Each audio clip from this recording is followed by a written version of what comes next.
Within the world of My Hero, aside from the concept being interesting, I think certain aspects of its artwork, as pushed by Kohei Horikoshi and Bones when adapting it, are the push of ever-present angular and geometric shaping in character designs, in addition to strong contrast. The boxy shape of fingers is a more obvious trademark, but the alteration of a character's jaw and cheeks, especially from side views, giving them a quite trapezoidal shape, whether in displaying cunningness but especially portraying desperation or sorrow like in the first opening.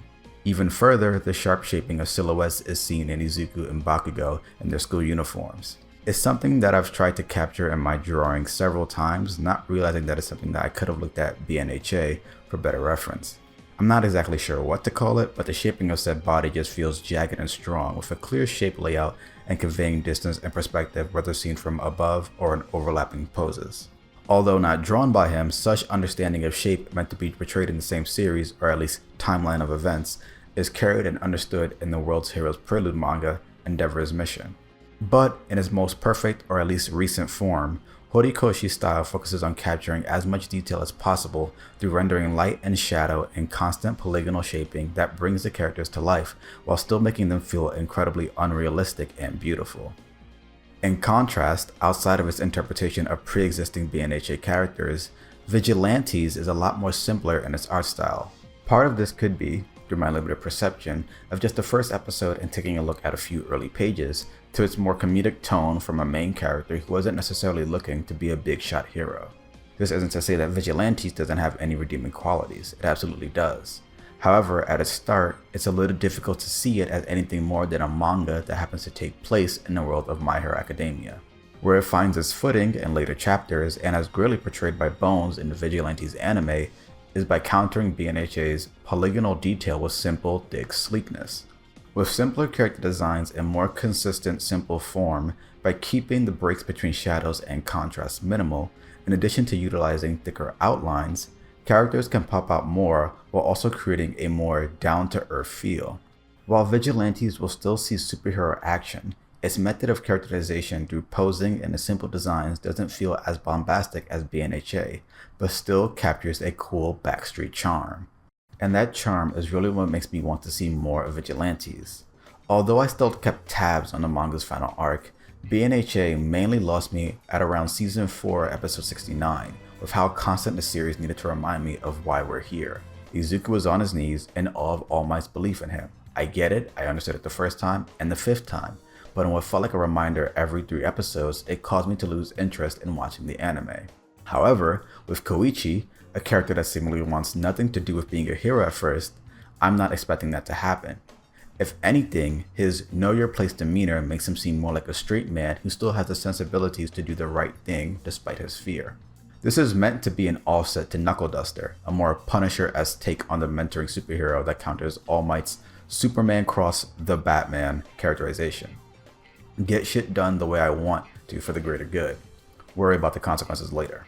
And thus, I can see potential in Koichi and Knuckle Duster's relationship being very interesting while at the same time comedic. Unlike Izuku, who looks up to All Might and does view him as a literal teacher, Knuckle Duster's quick approach to taking him under his wing without Koichi's say in the matter makes them feel more like friends who would have something to learn from each other. The same can be said for Popstep, well, I think. She seems to have the skill in doing things a sensible way, which would only come with experience. However, we don't get to see how much she would fare in a fair fight within the first episode. So far, all I know is that she can't defend herself in a situation of sexual assault, and neither do our other main characters care much for her dismay either. And this is where I would say Vigilantes immediately made me quite uncomfortable. Now, I'm not going to blame the anime solely, as it's simply adapting the source material. However, I can't raise my qualms towards the manga, as that wasn't what I experienced, and I can't say for sure if my feelings towards the events that unravel would hit me the same way. Turning the page and reading with the voices I have in my head is substantially different from watching characters carry out actions or have things done to them with voices that are not of my own and are those of other people. Scram with that lame hoodie. Whoa, what? It's not lame. Shut up! Yeah, you're right. Seeing Koichi be a coward and attempting to walk away from the events unfolding in front of him, to seeing Knuckle Duster drop down to fight the bozos with completely different goals in mind. The actual situation at hand that is present to the viewer is the sexual assault, but it's not treated with much tension at all. If anything, it's treated more like a daily occurrence that Pop Step is used to, considering that we immediately leave her to go to Koichi's place, and the most that's mentioned of it the next day was, "Thanks for yesterday." To clarify, the issue isn't the story featuring a sexual assault happening. My issue is the way it doesn't treat the conflict with much weight.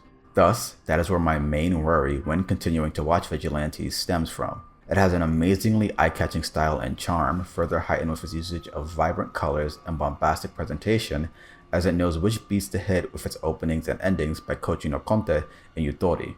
The comedy it displays in terms of relating to a grounded lifestyle, as contrasted by the task and perception of being a hero, is enjoyable. However, if it falls into being style over substance by not treating the story it aims to tell with any sort of tension to the genuine conflicts it wants to introduce, then I'm out, adaptation or not.